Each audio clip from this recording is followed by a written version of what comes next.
नमस्कार दोस्तों, मैं सतबीर दलाल अपने YouTube के भारत लिंक चैनल पर आपका स्वागत करता हूं। दोस्तों, आज हम जिस शख्सियत से रूबरू हो रहे हैं वो शिक्षा के क्षेत्र की एक बहुत जानी मानी शख्सियत हैं। ये है श्री महिपाल कौशिक जी। महिपाल कौशिक जी का पूरा परिवार ही शिक्षा से जुड़ा हुआ है और शिक्षा के क्षेत्र में इन्होंने ऐसे कार्य किए हैं कि हजारों लाखों स्टूडेंट्स को इनके परिवार ने शिक्षा दी है, उनके भविष्य का निर्माण किया है। और ये जो शख्सियत हमारे सामने महिपाल कौशिक जी हैं, ये भी शिक्षा के क्षेत्र से जुड़े हुए हैं। तो हमारी विशेष प्रार्थना पर इन्होंने हमारे लिए समय निकाला, इनके लिए हम बहुत बहुत धन्यवाद करते हैं। और सबसे पहले अपने चैनल पर इनका स्वागत करते हैं। महिपाल कौशिक जी, आपका भारत लिंक चैनल पर सर बहुत बहुत स्वागत है। आप लोगों का तहे दिल से स्वागत करता हूँ। जी जी जी। अच्छा कौशिक साहब, थोड़ा सा आपका पूरा परिवार जुड़ा हुआ है शिक्षा के क्षेत्र से, आप भी जुड़े हुए हैं, तो आप हमारे दर्शकों को अपने बारे में थोड़ा सा बताएं। तो सबसे पहले तो मैं अपने दर्शकों की तरफ से ये पूछना चाहता हूँ कि थोड़ा सा पहले आप अपने बारे में बताएं, अपना परिचय दें सर। मैं महिपाल कौशिक जी। एक अध्यापक का बेटा हूँ जी जिसका जन्म गांव कादीपुर गुड़गांव में हुआ। जी जी जी और मेरे पिताजी एक ड्राइंग टीचर थे। जी। तो जो कि 30 जून 1994 में रिटायर हुए। जी। और उन्होंने रिटायर होने के पश्चात एक संस्था चालू की, Harpul Gaur memorial college, Harpul Gaur memorial society के नाम से। जी। जिससे संस्था जो स्कूल चालू किया उसका नाम है राष्ट्रीय विद्या मंदिर हाई स्कूल। जी जी जी। तो वो संस्था रन कर रही है और हमने साथ उनको सहयोग किया। जी जी। क्योंकि एज ए शिक्षाविद के रूप में बाकी संस्था के संचालक जो हैं हमारे पिताजी मिस्टर दलीप जी हैं। जी जी जी। और उन्होंने ही कुछ समय के बाद धीरे धीरे समय निकलता गया। जी। और फिर गवर्नमेंट से कोई प्रोग्राम आए कि भाई बीएड कॉलेज आप जो है ले सकते हैं। तो उन्होंने संस्था के बीएड कॉलेज के लिए अप्लाई कराया एनसीटी को। जी। और उसके पश्चात बीएड कॉलेज की रिकॉग्निशन और एफिलिएशन एमडी यूनिवर्सिटी से ली। जी जी। और यहाँ बीएड एजुकेशन संस्था शुरू की। जी, बहुत बढ़िया सर।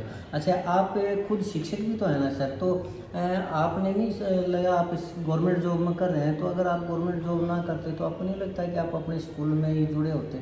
मैं एक हेडमास्टर हूँ गवर्नमेंट मिडिल स्कूल डाबोदा में। जी जी जी। और मैं जो है चाहता हूँ कि मेरे पास जो बच्चे आते हैं, गरीब बच्चे होते हैं जो सरकार की तरफ से मुफ्त शिक्षा दी जाती है जी, और उनको ज़्यादा से ज़्यादा शिक्षित कर सकूँ और अपना योगदान जो है समाज के लिए और गरीब बच्चों के लिए दे सकूँ। जी जी जी। और समय अगर मेरे पास कुछ बचता है तो मैं संस्था जो Harpul Gaur memorial education society संस्था है जो उसको भी सहयोग करता हूँ। कितनी सीट है सर आपकी संस्था में? बीएड कॉलेज जो है इसके अंदर 100 सीटें बीएड की हैं और 50 सीटें डीएलएड की हैं। आपका जो कॉलेज है उसका नाम राष्ट्रीय विद्या एजुकेशन कॉलेज है? राष्ट्रीय विद्या एजुकेशन कहाँ पर है सर? कृष्ण नगर बसी रोड गुड़गांव में। जी जी जी जी। तो 100 सीट हैं आपके पास? 100 सीट। बहुत बढ़िया। लेकिन सर मैं थोड़ा सा पूछना चाह रहा हूँ कि आजकल सरकार है वो एजुकेशन की तरफ इतना ज़्यादा ध्यान नहीं दे रही। आजकल स्कूल के अंदर टीचर नहीं है और भी स्कूलों की तरफ ध्यान नहीं है। ऐसे में आप बीएड करवा रहे हैं, तो क्या कोई बीएड का स्कोप है इसमें? देखो, सरकार जो है टीचर्स नहीं दे रही है। उसका रीजन है कि जब वैकेंसी आएंगी तो सरकार भर्ती करेगी जी। लेकिन आज का बच्चा जो बीएड में आता है, जो एजुकेशन ले रहा है जी, तो इनमें ज़्यादातर संख्या जो है महिलाओं की होती है, लड़कियों की होती है। जी जी जी। वो जो है प्राइवेट सेक्टर में अपनी नौकरी करके अपना जो है गुजारा करती है। तो मैक्सिमम बच्चे जो हैं हमारे जो है प्राइवेट सेक्टर में है। बहुत सारे बच्चे जो यहाँ से पास आउट हो गए हैं वो गवर्नमेंट सेक्टर में भी नौकरी लग गए हैं। गवर्नमेंट में भी और प्राइवेट स्कूलों में भी स्कोप है। आपका कहने का तात्पर्य है कि बीएड का स्कोप है? हाँ जी। लेकिन आजकल सरकार तो नए बीएड कॉलेजों को तो मान्यता नहीं देगी ना? फिर सर, नए हरियाणा के अंदर जो नए बीएड कॉलेज को मान्यता इसलिए दी नहीं जा रही क्योंकि हरियाणा में बहुत ज़्यादा संख्या में बीएड कॉलेज खुल गए थे, जिसकी वजह से एडमिशन करने में सरकार को दिक्कत आ रही थी। तो इस वजह से उन्होंने नए कॉलेजों पर प्रतिबंध लगा दिया ताकि ये कॉलेज सर्वाइव कर सके। अब तो आपकी रिटायरमेंट में नजदीक है ना सर? रिटायरमेंट के बाद की आपकी क्या योजना है? मैं 31 अक्टूबर 2024 को रिटायर हो जाऊंगा सरकारी नौकरी से। उसके बाद समाज में शिक्षा का सहयोगी करूंगा क्योंकि मैं एक शिक्षाविद हूँ और ज़्यादा से ज़्यादा लोगों को जो है शिक्षा का प्रसार करूंगा और शिक्षित करूंगा और समाज को ये बोलूँगा कि भाई जो है बेटियों को पढ़ाओ जी, ताकि जो 2 परिवार शिक्षित हो सके। जी जी जी जी। बहुत बढ़िया सर। कोई राजनीति में भी रुचि है सर आपकी? सर, राजनीति तो जो एक ऐसी है जो भी सरकारें, जो भी पार्टियां बनती हैं वो देश का विकास करती हैं। और शिक्षक को दर्जा दिया हुआ है नेशनल बिल्डर का। जी जी जी जो है सबसे बड़ा खजाना देश का जो है वो स्कूल है। जी जी स्कूल से जो पौध तैयार होते हैं, जो बच्चे तैयार होते हैं, वो देश को आगे बढ़ाएंगे और देश को चलाएंगे और देश का विकास करेंगे। और हम वो पौध तैयार कर रहे हैं। इसलिए जो है राजनीति और स्कूल एक ही बात है, इसलिए हम ज़्यादा से ज़्यादा बच्चों को पढ़ाएंगे। जी जी जी।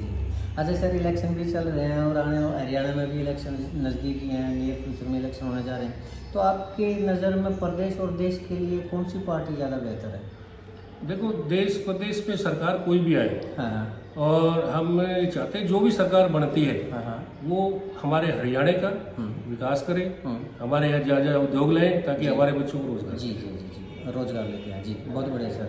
अच्छा सर, ये तो शिक्षा के क्षेत्र में तो आपने अच्छा कार्य किया, क्या समाज के लिए भी कुछ किया है आपने महिपाल कोशिश? समाज में देखो, हमारे जो कॉलेज हैं, हाँ हाँ कॉलेज में हमारे जो कादीपुर गांव है जी, अब तो शहर ही बन गया, अब तो गांव नहीं है। जी तो पहले कभी जो है गलियों में सफाई कराना, एनएसएस कैंप लगाना, तो इस तरह से समाज के काम करते थे। और हमारे संपर्क में कोई ऐसा व्यक्ति आता है, कोई जरूरतमंद, तो हम उसकी मदद भी करते जी हैं। जी कई लड़कियों की शादियों के अंदर हम गिफ्ट आइटम भी भेजते हैं, जी जी जी, हमें पता लगने के बाद। बहुत बढ़िया सर।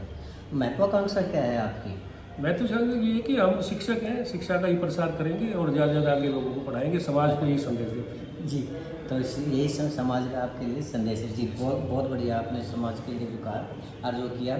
तो दोस्तों, ये थे महिपाल कौशिक जी। आपने महिपाल कौशिक जी के विचारों को सुना, आपने उनकी जीवन की कार्यशैली को जाना कि कैसे शिक्षा के क्षेत्र में इनका पूरा परिवार लगा हुआ है और देश के भविष्य का निर्माण कर रहे हैं, बच्चों को अच्छी एजुकेशन दे रहे हैं। तो हम चाहते हैं कि इसी तरह महिपाल कौशिक जी अपने प्रयासों में लगे रहें और इसी तरह बच्चों के भविष्य को एजुकेशन के माध्यम से इस देश का निर्माण करते रहे और बेहतर से बेहतरीन एजुकेशन देते रहे, यही हमारी कामना है। और आज इन्होंने हमारे लिए समय निकाला, इनके लिए भी हम बहुत बहुत धन्यवाद करते हैं। और आपने महिपाल कौशिक जी के विचारों को सुना और हमारे इस प्रयास को देखा, इसलिए हम आपका भी धन्यवाद करते हैं। और आपसे एक निवेदन करना चाहेंगे कि आप हमारे इस चैनल को लाइक करें, शेयर करें, दोस्तों सब्सक्राइब जरूर करें। इसके साथ ही महिपाल कौशिक जी का भी और आपका भी बहुत बहुत धन्यवाद। नमस्कार, जय हिंद, जय भारत।